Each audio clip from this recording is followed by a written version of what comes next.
നമ്മൾ പലപ്പോഴും ഈ അർബുദബാധിതരെ കാണുന്ന സമയത്ത് നമ്മുടെ മനസ്സിലൊരു തോന്നലുണ്ടാവും, നീ എത്ര കാലമായിരിക്കുമല്ലേ. നമുക്കും അത്ര കാലമൊന്നും ഇല്ലെന്നേ, നമ്മുടെ അത്രയും കാലം തന്നെ ജീവിക്കാൻ അവർക്കും പറ്റും. ചെറിയ ആത്മവിശ്വാസത്തിൻ്റെ ഒരു ലാഞ്ചന അവരുടെ മുഖത്ത് കണ്ടാൽ നമ്മളെക്കാൾ കൂടുതൽ കാലം അവർ ജീവിക്കും. അതുകൊണ്ട് ഒരിക്കലും ഈ ക്യാൻസർ ബാധിതരെ നമ്മൾ സഹാനുഭൂതിയോടുകൂടിയല്ല സമീപിക്കേണ്ടത്. പകരം അവരിൽ നമ്മളൊരാളെ പോലെ തന്നെ. ഇപ്പോൾ മറ്റൊരു അസുഖം പോലെ മാറിക്കഴിഞ്ഞിരിക്കുന്നു കേട്ടോ അർബുദ രോഗം. ഒരു പ്രേക്ഷകൻ ഇപ്പോൾ പറയുന്നുണ്ട്, സുജിത് നായർ എറണാകുളം, എൻ്റെ വൈഫ് ഗീതയ്ക്ക് ക്യാൻസർ ആയിരുന്നു, 2 വർഷം മാത്രം ജീവിച്ചിരിക്കുമെന്നാണ് ഡോക്ടർമാർ പറഞ്ഞത്. ട്രീറ്റ്മെൻറ്റ് എല്ലാം കഴിഞ്ഞപ്പോൾ ഇപ്പോൾ ഓക്കെ ആയി. 12 വർഷം കക്ഷിയുടെ ധൈര്യമാണ് ഇവിടം വരെ എത്തിച്ചത് എന്ന് സുജിത് നായർ പറയുന്നു. അങ്ങനെയുണ്ട് സുജിത് നായർ, ഒരുപാട് പേര്, ലക്ഷ്മിയെപ്പോലെ ഒരുപാട് മനുഷ്യർ നമ്മുടെ ചുറ്റുമുണ്ട്. ആ മനുഷ്യരൊക്കെ ഡോക്ടർമാരും വൈദ്യശാസ്ത്രവും ഒക്കെ പറയുന്നതിനും അപ്പുറത്തേക്ക് ജീവിച്ചിരിക്കുന്ന മനുഷ്യരുണ്ട്. അതിനെയൊക്കെ നമുക്ക് കടന്നു പോകാൻ കഴിയും.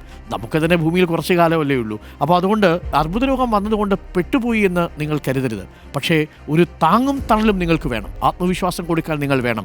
മറ്റെല്ലാ ദിവസവും പോലെ ഈ ദിവസങ്ങളും കടന്നു പോകും എന്ന് അവരോട് നമ്മൾ പറഞ്ഞുകൊണ്ടേയിരിക്കണം. ആ ആത്മവിശ്വാസമാണ് അതിൻ്റെ കരുത്ത്. ഒരു കാര്യം കൂടി ഓർമ്മിപ്പിക്കുന്നു, നമ്മുടെ ജീവിതത്തിൽ പല അവയവങ്ങളും ഉണ്ട് എന്ന് നമ്മൾ തിരിച്ചറിയുന്നത് നമുക്ക് വേദന വരുമ്പോഴാണ്. ക്യാൻസറും അങ്ങനെയൊക്കെ തന്നെയാണ്. ജീവിതം സുന്ദരമാണ് എന്ന് നമ്മളെ ഓർമ്മപ്പെടുത്തുന്നത് അവസാന നിമിഷങ്ങളിലായിരിക്കും. സംശയമുണ്ടെങ്കിൽ നിങ്ങൾ RCCയിലേക്ക് ഒന്ന് ഇടയ്ക്ക് വല്ലപ്പോഴുമൊക്കെ ഒന്ന് പോകണം. അവിടെയുള്ള രോഗികളെയൊക്കെ ഒന്ന് കാണണം. അപ്പോൾ നിങ്ങൾ മനസ്സിലാവും, നിങ്ങൾ വിഷമിച്ചുകൊണ്ടിരിക്കുന്ന പല വിഷയങ്ങളും വിഷമങ്ങൾക്ക് പറ്റിയ വിഷയങ്ങളേ അല്ല എന്ന് നിങ്ങൾക്ക് ബോധ്യമാവും. നിങ്ങളുടെ ദുഃഖങ്ങളൊക്കെ എത്ര ചെറുതാണെന്ന് ബോധ്യമാവും.